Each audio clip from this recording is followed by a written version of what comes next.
بسم الله الرحمن الرحيم إن الحمد لله نحمده ونستعينه ونستغفره ونعوذ بالله من شرور أنفسنا ومن سيئات أعمالنا من يهده الله فلا مضل له ومن يضلل فلا هادي له وأشهد أن لا إله إلا الله وحده لا شريك له وأشهد أن محمدا عبده ورسوله أما بعد فإن أحسن الكلام كلام الله وخير الهدى هدى محمد صلى الله عليه وسلم وإن شر الأمور محدثاتها وكل محدثة بدعة وكل بدعة ضلالة وكل ضلالة في النار. Okay, this is the second lesson on the first hadith of Al-Arba'in an-Nawawiyya and an-Nawawi's 40 hadith, and this is the explanation of Shaykh Ṣāliḥ Āl, hafidhahullāh. So we finished last week discussing that the niyyah itself, that the niyyah that is being referred to in this hadith, إِنَّمَا الْأَعْمَالُ بِالنِّيَّاتِ, that this niyyah itself is of two types. First of all, the niyyah that is in relation to the act of worship itself, in the sense that this niyyah helps to distinguish one act of worship from another act of worship. So for example, or an act of worship from something that isn't an act of worship. So for example, a person might take a ghusl and it's just a normal ghusl. It's not because of janaba or for any other reason. And another person takes a ghusl for the purpose of removing himself from janaba. And the difference between the two is that in the latter, in the second, the actual niyyah that a person has distinguishes between the act of worship that isn't an ibadah and the act of worship that is an ibadah. And likewise, the niyyah also distinguishes between the actions of worship. So for example, a person praying dhuhr and a person praying asr, then the prayers are basically identical. But when a person prays dhuhr, then in his niyyah, his intent is to fulfill the obligation of the dhuhr prayer. So this is the first type of niyyah, the niyyah that is in relation to the acts of worship. And the second type of niyyah, or the second aspect, is in relation to the one being worshipped, which is Allah subhanahu wa ta'ala. And this is what we call ikhlāṣ. When we speak of the purity of the heart or the sincerity of the heart, ikhlāṣul niyyah, you're purifying the intention, ikhlāṣul amal lillahi, purifying the making one's actions purely and sincerely for Allah alone. And this is, this is what we commonly speak of in relation to the affairs of tawheed, and so on and so forth. So this is what is covered. So both of these types of niyyah are covered in this hadith. When it states in the hadith, إِنَّمَا الْأَعْمَالُ بِالنِّيَّاتِ, then it comprises both of these two understandings of niyyah. So this brings us to today's lesson then, and the author, the explainer, Shaykh Ṣāliḥ Āl, in his commentary of the hadith, he continues. Assalamu alaikum. So he continues, and he then speaks of the next part of the hadith, which is the saying of the Messenger sallallahu alaihi wasallam, وَإِنَّمَا لِكُلِّ امْرِئٍ مَّا نَوَى, that indeed for every man is whatever he intends. And again, the Shaykh says that this again is a hasar, which means that it's a kind of a restriction, in the sense that every single man, in relation to the reward that he receives for his action, then that reward is determined is in accordance with what he intended by his action. So if he, for example, intended by his action that he intended to seek Allah and to seek the hereafter, so it means that his action was purely for Allah, the Mighty and Majestic, and he was seeking the face of Allah, then his action is righteous, and his reward will be in accordance with that. And if his action was for the world, then his action is corrupt, because it was for the world. And then the Shaykh says that this meaning has come regarding ikhlāṣ. We find it in many verses in the Quran. And the Shaykh gives an example. He says, Allah, the Mighty and Majestic, He says, regarding making the deen purely and sincerely for Allah alone. So he says, وَمَا أُمِرُوا إِلَّا لِيَعْبُدُوا اللَّهَ مُخْلِصِينَ لَهُ الدِّينَ. Right? So this means that the deen, that this religion, is something that it occurs when a person's niyyah, or when a person's intention is sincere and correct. And likewise in another verse, this verse is Surah Al-Bayyinah, the 95th surah, verse 5, and in another verse in the Quran, Allah says, أَلَا لِلَّهِ الدِّينُ الْخَالِصِ, that indeed to Allah belongs the pure, sincere religion. Surah Zumar, Surah 39, verse 3. So there are verses like this, and the Shaykh says there are many ahadith likewise which explain this meaning of the action being purely for Allah alone, and making it sincerely for Allah alone.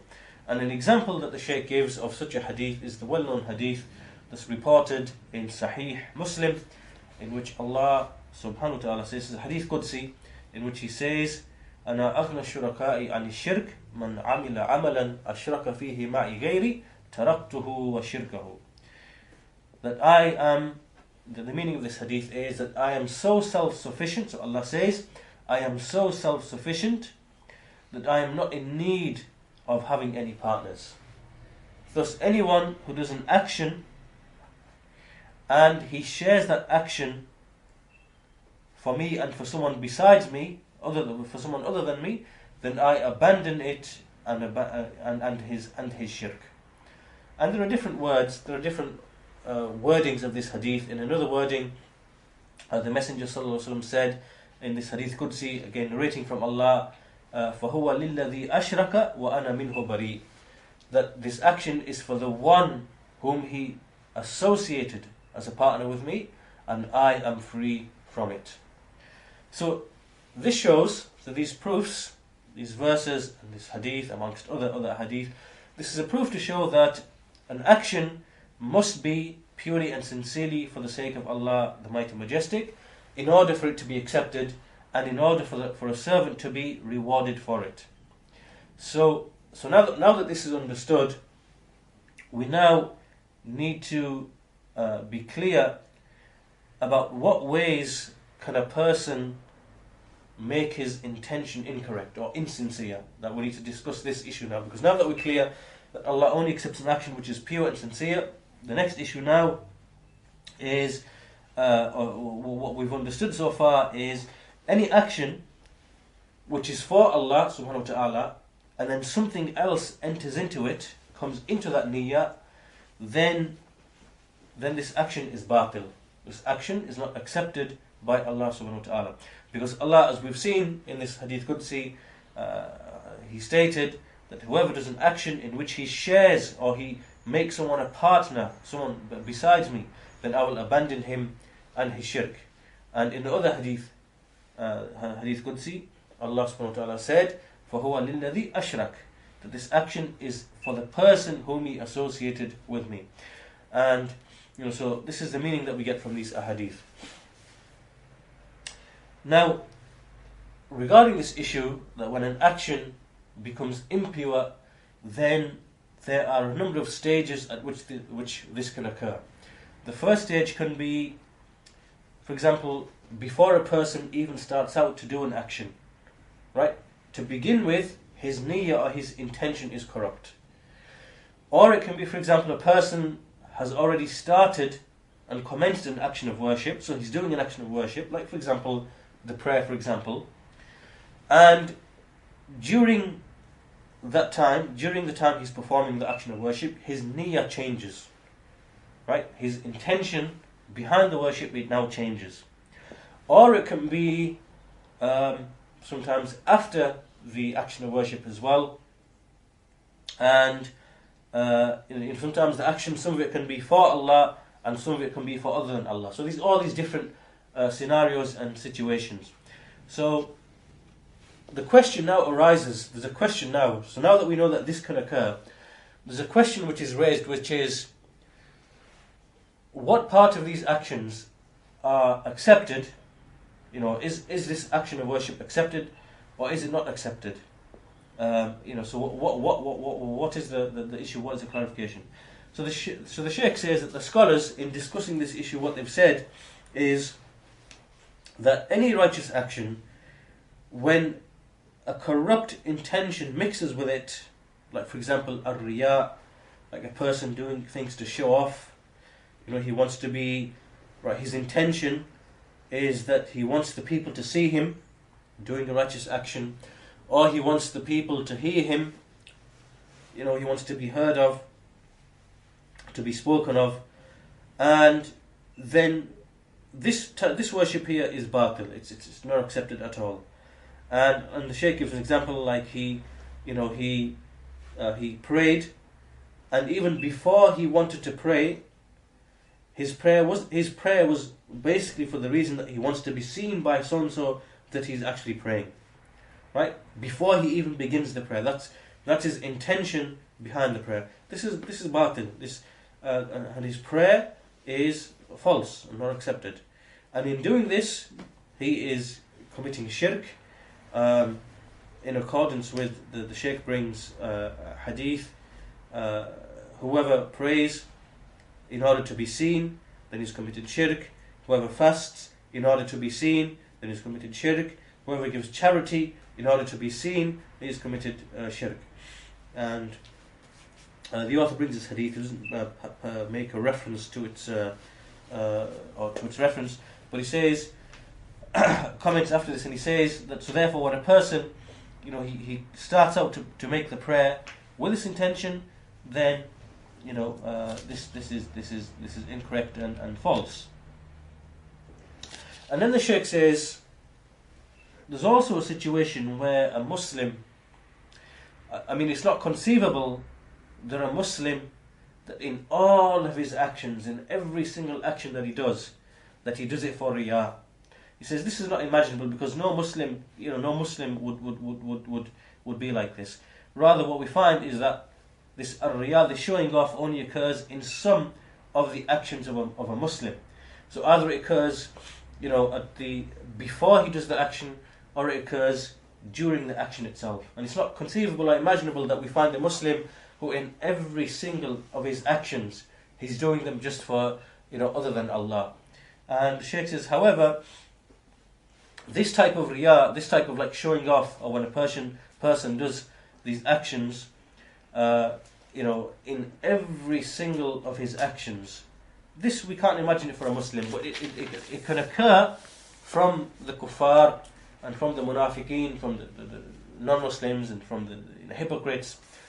Just as Allah subhanahu wa ta'ala said, describing them, Allah said, يُرَاءُونَ النَّاسَ وَلَا يَذْكُرُونَ اللَّهَ إِلَّا قَلِيلًا. Allah describing them that they seek to be seen by the people, and they don't remember Allah except little.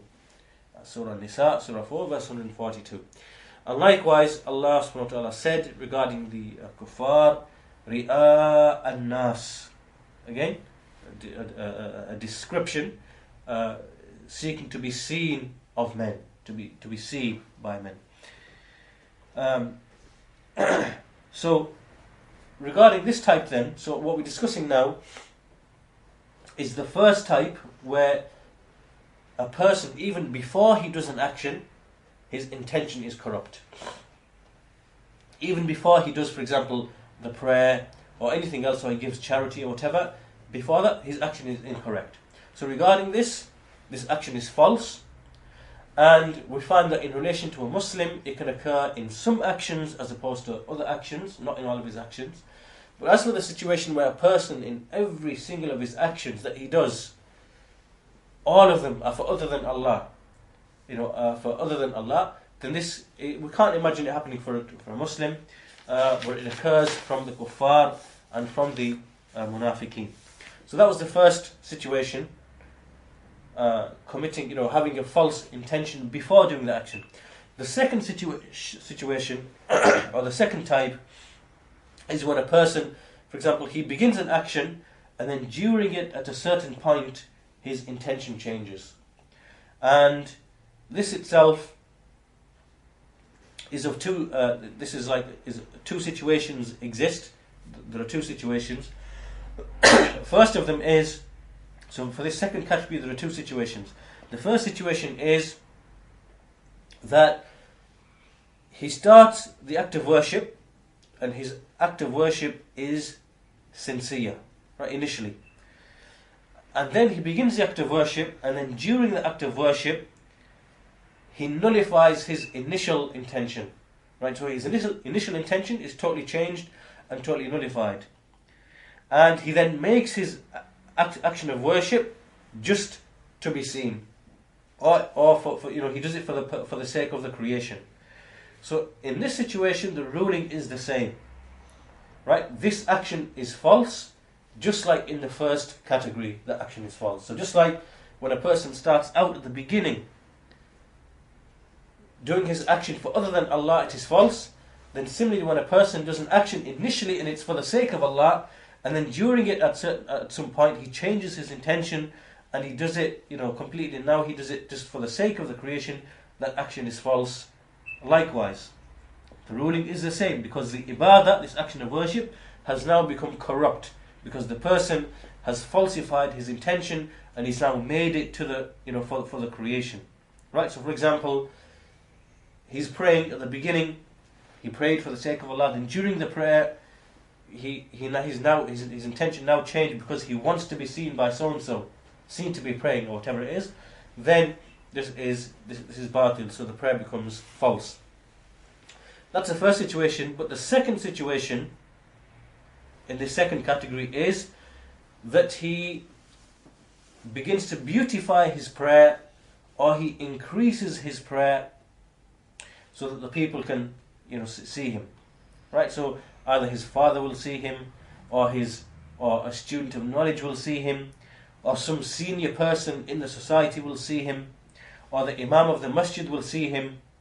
So instead of, for example, doing the tasbih, for example, 3 times in the ruku', he'll increase it. And he'll increase the ruku' longer than what he normally does. And so he'll increase it more than what he normally does in order to be seen by this person.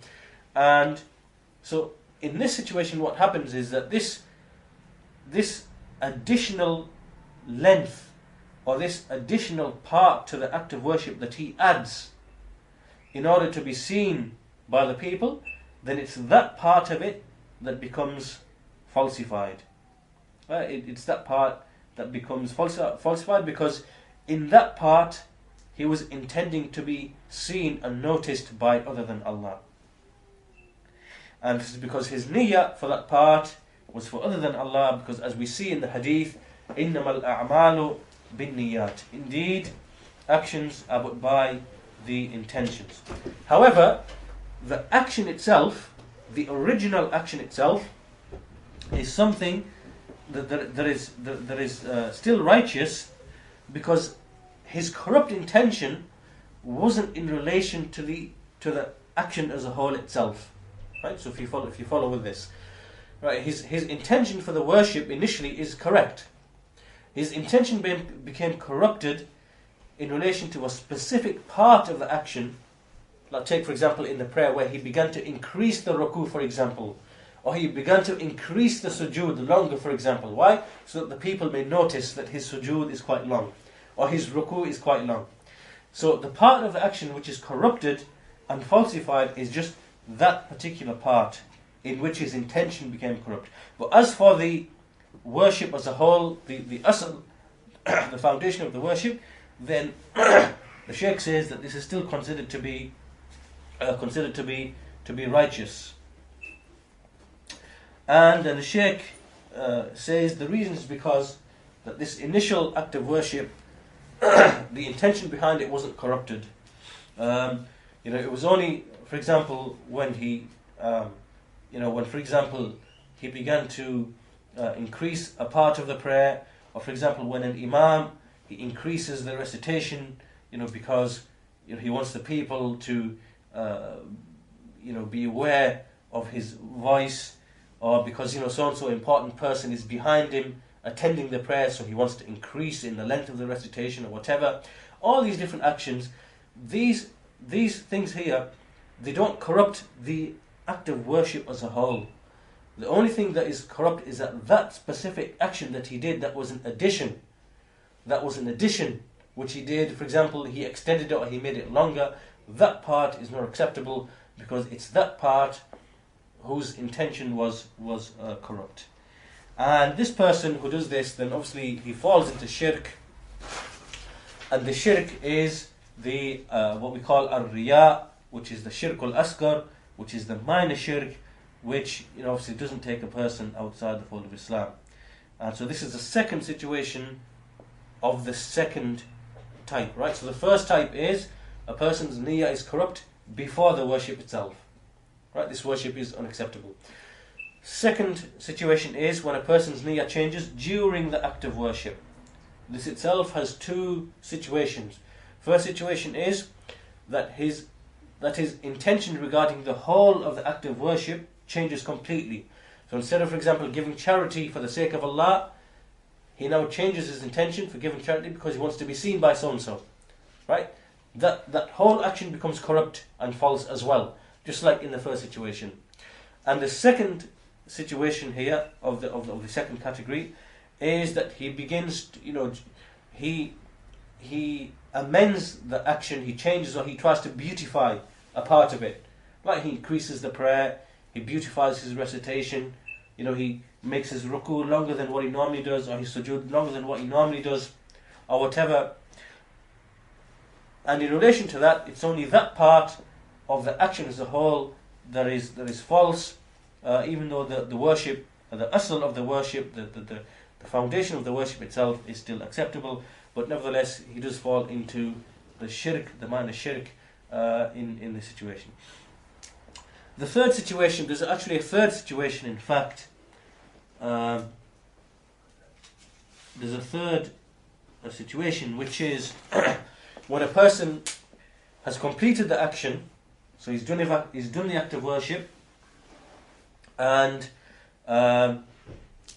so for example he did some action for Allah, he might have memorized the Quran for Allah, he might have fasted for the sake of Allah, he might have prayed some nafil prayers for the sake of Allah, all of it being sincere, right? He was sincere, but after this what happened is, after he finished these actions, he found someone is praising him, someone mentioned some good words about him, and then what happens is, when he hears this praise, it pleases him, right? He's pleased by this praise, and in his heart it's as if he wants to hear more of this praise.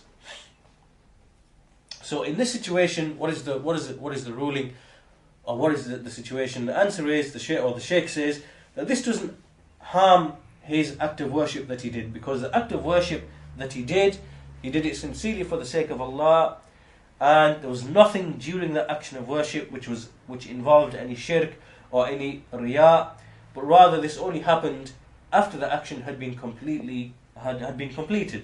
So the Shaykh says that this really is something like what occurs in the hadith.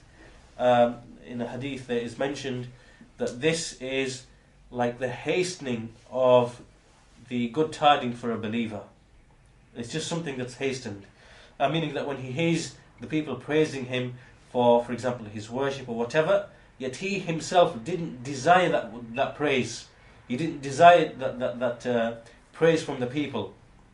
Then in this situation, then obviously his action itself doesn't become corrupted or nullified, because it was initially for the right reason. It was for the sake of Allah, and he completed the action upon that as well. So these then are three situations. Then the Shaykh then moves on to discuss another very important principle regarding this issue, and this is that likewise, so now we've discussed the issues pertaining to the niyyah. Now we need to discuss the different types of actions as well, and there are two types of actions that we need to be aware of when we speak about this discussion of the niyyah.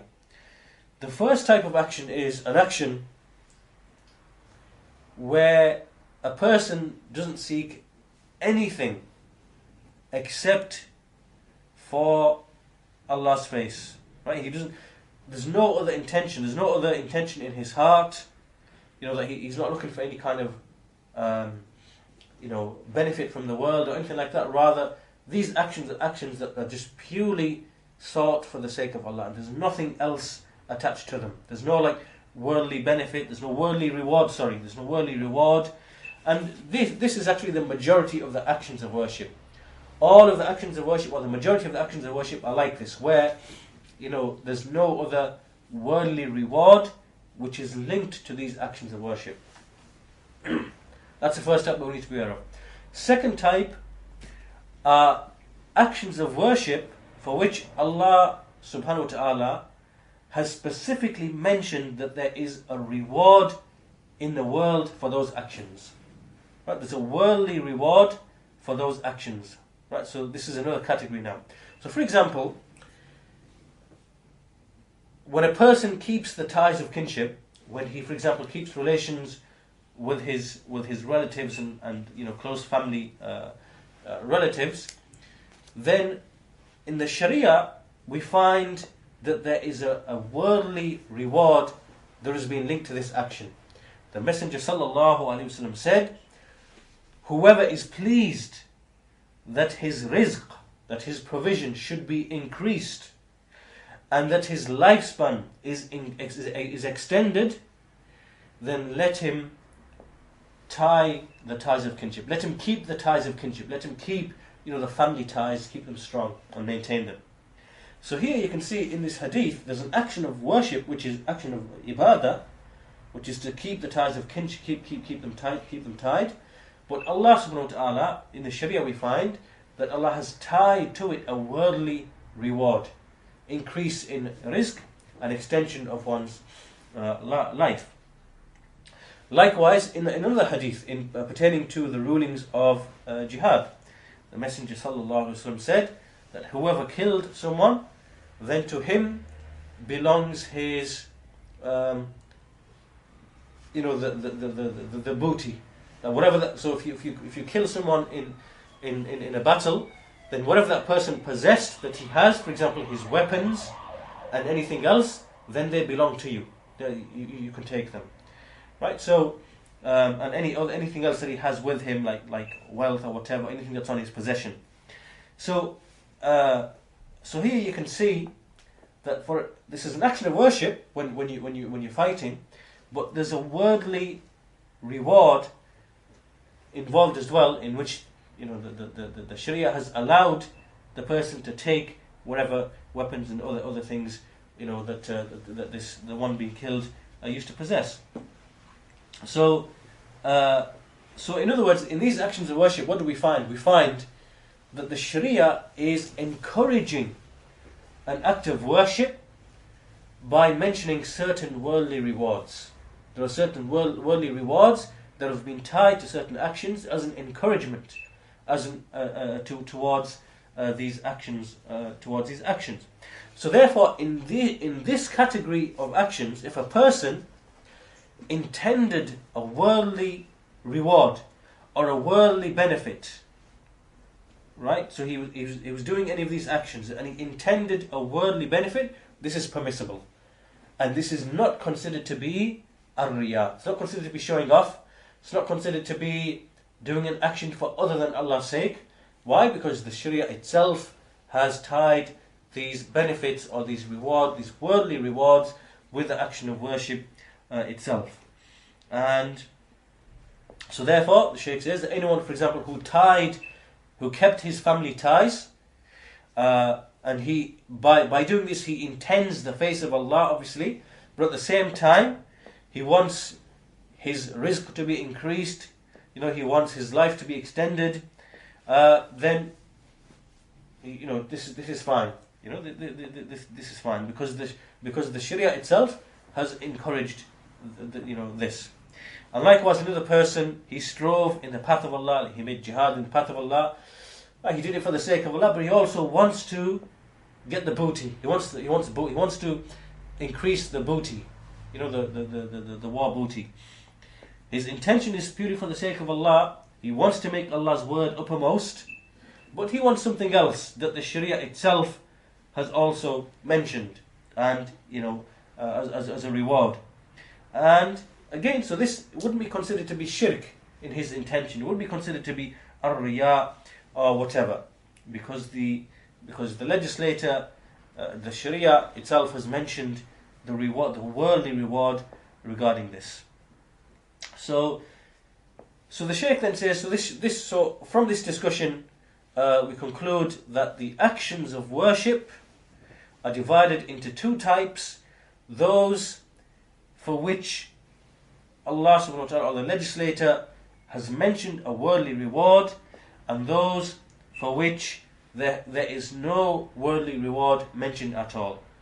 And the Shaykh then says, there's an ayah, this is what we find, this is like what we find in the Quran. So the second type, those which there is no worldly reward, Allah mentions a verse in the Quran: "Man kana yuridu al-hayata ad-dunya wa zinataha nuwaffi ilayhim a'malahum fiha wa hum fiha la yubkhasun." This is a verse that speaks about those people who do actions which are actions of the hereafter, right? There's no worldly benefits in relation to those actions, but a person does them, but he seeks the worldly benefits by way of them, right? So a person wants an increase in the world by way of those actions which should only be done for the hereafter. So this verse is speaking about that category of action, right? And the Shaykh then says this particular, I forgot to mention the translation of the verse. The verse is, "Whoever sought the life of this world and its glitter, then we shall recompense them for their actions therein, and they will not be cheated, or they will not be deprived of of anything." And the meaning of this verse, when we go back to the books of tafsir, it means that those people who do actions of righteousness and actions which are for the hereafter, and they seek worldly benefit by way of them, then these people, Allah will reward them for their actions, but in this life, and in the hereafter there will be nothing for them at all. Right? But this verse is in relation to those types of worship for which of which the Sharia does not mention any worldly benefit at all. The Shaykh says this is important for us to realize, because a person who, in the likes of these actions, like for example keeping the ties of kinship, or when he goes out on the struggles and strives in the path of Allah, then his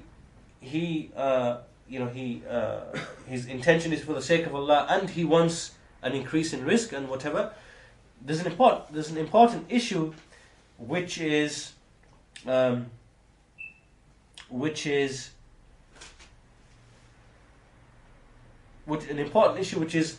if there are two people, a person for example who keeps the ties of kinship with his family and he intends only the face of Allah, nothing else, and there's another person and he keeps the ties of kinship and he intends to seek the face of Allah, and he intends alongside that to extend his life and to increase his provision. Are these two people the same in reward? This is an issue that arises now. Are these people the same in their reward? And the answer is, obviously, none of these people, the second person isn't committing shirk and he isn't committing riya, but the issue is the reward for them the same? Both people are sincerely doing the action sincerely for the sake of Allah, but one person is seeking like a worldly benefit in these types of actions. So what is the answer to this? The answer is that the person whose niyyah is purely for the sake of Allah, his reward is obviously more and it's greater. And this is why when the Shaykh says that when a number of scholars from the Salaf, such as Imām Ahmad rahimahullah and a group of others, when they were asked the question about a person who goes out and he makes jihad and he does it in order to get the booty, to seek the booty, but his intention is purely for the sake of Allah.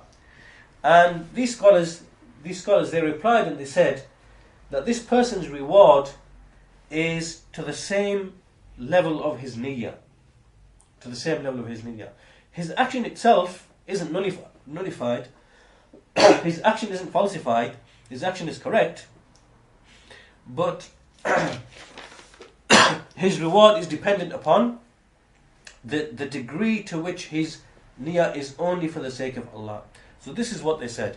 So every time a person's niyyah, it increases and it's only for the sake of Allah, then the reward, will be greater. The action will be greater and the reward will be much more.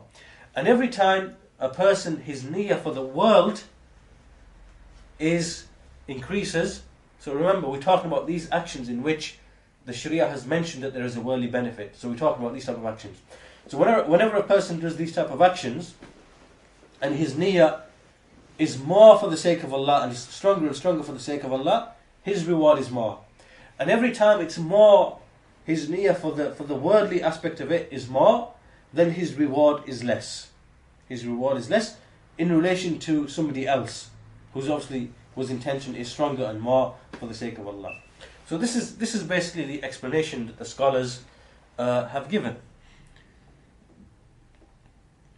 And then the Shaykh moves on to the remaining part of the hadith, which now is really an explanation of these two statements. Right? So the two statements in the hadith, إِنَّمَا الْأَعْمَالُ بِالنِّيَّاتِ وَإِنَّمَا لِكُلِّ امْرِئٍ مَّا نَوَى. Now these two parts contain the foundations and the principles that we've been covering in this lesson and the previous lesson regarding the niyyah. What is the niyyah? What are the types of niyyah? The different types of actions and so on and so forth. These are the principles that we've been looking at. Now in the hadith, the remaining part of the hadith is merely an explanation, an illustration of the principle. So here the Messenger sallallahu alaihi wasallam said, فَمَنْ كَانَتْ هِجْرَتُهُ إِلَى اللَّهِ وَرَسُولِهِ فَهِجْرَتُهُ إِلَى اللَّهِ وَرَسُولِهِ. And the Shaykh comments and he says, naturally this hadith contains the detailed speech about the niyyah and the fact that the niyyah enters into many of the topics in relation to the actions of worship. And if we were to discuss this topic, it would become very, very, very long. Our discussion would be very, very, very long. And there have been many volumes and books that have been written on this subject, and there are many books of explanation that have been written on this hadith, which are very, very detailed and very, very long. But the Shaykh says that our intention here in this explanation is just really to mention the foundations and the principles that are in relation to this hadith, which is what we really are intending to do in this book. That's what the Shaykh says. And so in other words, what the Shaykh is saying, that we could go in length and explain in length the rest of this hadith or whatever, but that's not what really the purpose of these lessons are. The purpose is to give us the principles and the foundations that we can extract from these ahadith, and not necessarily go into an exhaustive explanation of every element and aspect of the hadith itself. But in any case, the Messenger sallallahu alaihi wasallam said, فَمَنْ كَانَتْ هِجْرَتُهُ, to the end. The Shaykh says here, the fa, the letter fa, faman kanat. This is a fa which is tafsiliyah, meaning that the fa it signifies and it means that what's coming next is an explanation of what's just come before.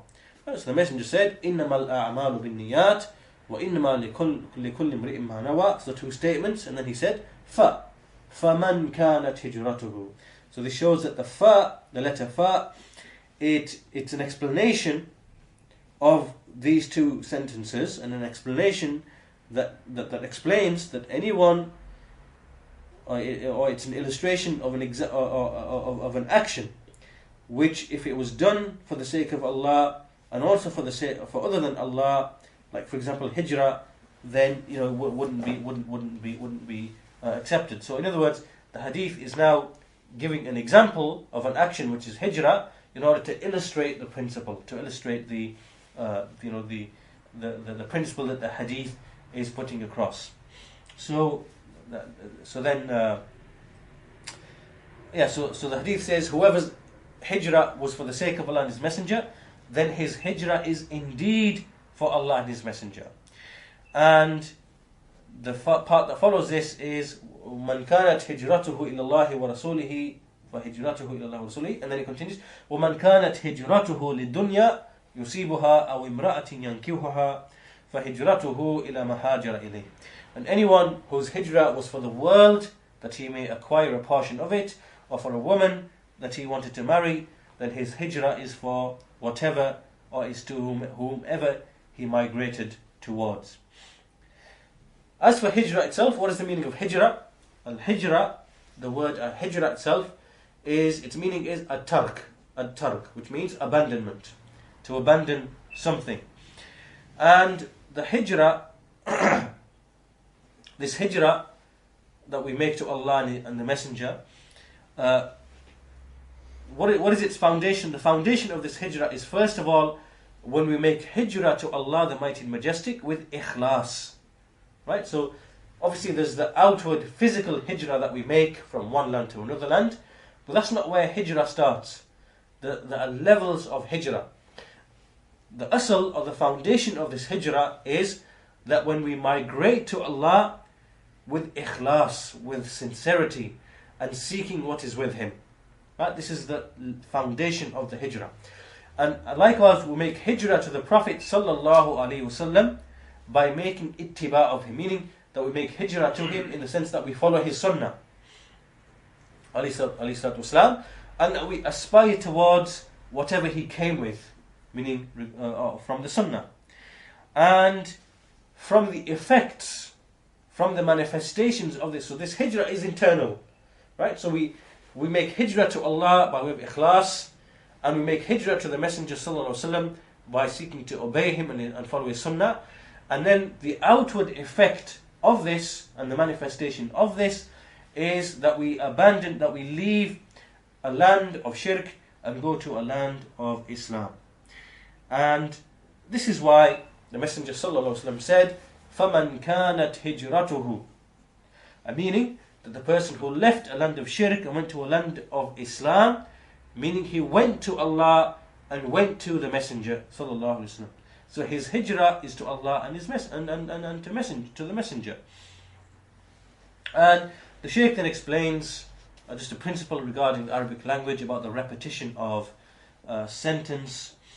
Because here the Messenger ﷺ said, فَمَنْ كَانَتْ هِجْرَتُهُ إِلَى اللَّهِ وَرَسُولِهِ فَهِجْرَتُهُ إِلَى اللَّهِ وَرَسُولِهِ.